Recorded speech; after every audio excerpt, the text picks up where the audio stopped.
Améliorer votre alimentation juste un peu chaque jour, c'est déjà pas mal. Lorsqu'arrivent les beaux jours, quoi de plus plaisant qu'un bon barbecue entre amis, hein? Pourtant, on entend dire que les barbecues sont dangereux pour la santé. Alors faisons le point sur le sujet et voyons quelques idées pour sortir du trio merguez, saucisses, chips.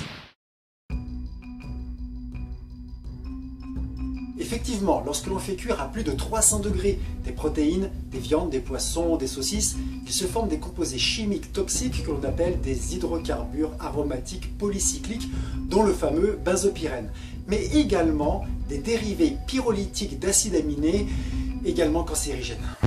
C'est ce que l'on appelle dans le jargon scientifique le grillé.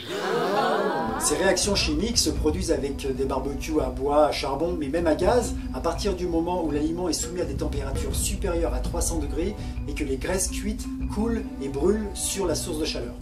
De plus, dans les barbecues à bois ou à charbon, lorsque l'on brûle du bois contenant des fongicides ou des pesticides, il se forme dans les fumées des composés fortement toxiques. Mais soyez rassurés, en respectant quelques règles simples d'utilisation, l'ANSES n'a défini aucune dangerosité dans les barbecues, même à charbon. Alors voici quelques conseils pour vous faire plaisir avec vos barbecues, l'esprit totalement tranquille. Déjà, assurez-vous que l'allume-feu que vous utilisez, cagette, papier, liquide ou briquette de carburant, soit complètement brûlé avant de faire cuire vos aliments. Ensuite, choisissez un charbon de bois purifié ou un bois non traité pour faire vos braises. Nettoyez bien la grille du barbecue entre deux utilisations pour qu'elle soit débarrassée des graisses cuites noircies. Placez la grille au moins à 10 cm au-dessus des braises. Retirez la grille dès que des flammes apparaissent et d'une manière générale ne faites pas trop cuire vos aliments, ils ne doivent pas être brûlés. Pour éviter les flammes, vous pouvez aussi déposer une couche de cendre sur les braises pour qu'elles absorbent les graisses. L'idéal étant l'utilisation d'un barbecue vertical car les graisses qui tombent ne tombent pas sur les braises mais dans un réceptacle. Enfin, en termes de fréquence, évitez de dépasser 2 barbecues par semaine. Déjà, variez bien vos protéines. Les possibilités sont innombrables.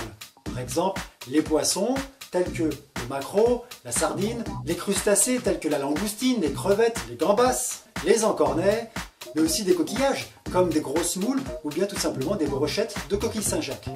Il y a aussi bien évidemment les viandes telles que le bœuf, le canard, les volailles, des charcuteries maigres telles que le jambon ou le bacon. Et pour les végétariens, sachez que le barbecue donne un bon petit goût de grillé au tofu. Et pourquoi pas des fromages, des petits chèvres, du camembert, du reblochon, des fromages à pâte dure, soit en composition avec des protéines ou bien seuls. Faites vos propres essais.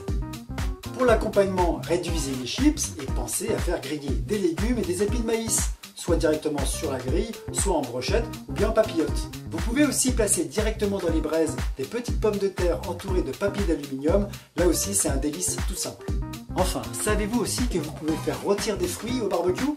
Tranches d'ananas, melon, pêche, abricot, soit directement sur la grille, soit en brochette, c'est un régal. Avec ces quelques conseils, il ne vous reste plus qu'à allumer le feu et passer avec vos amis un bon moment convivial, l'esprit tranquille.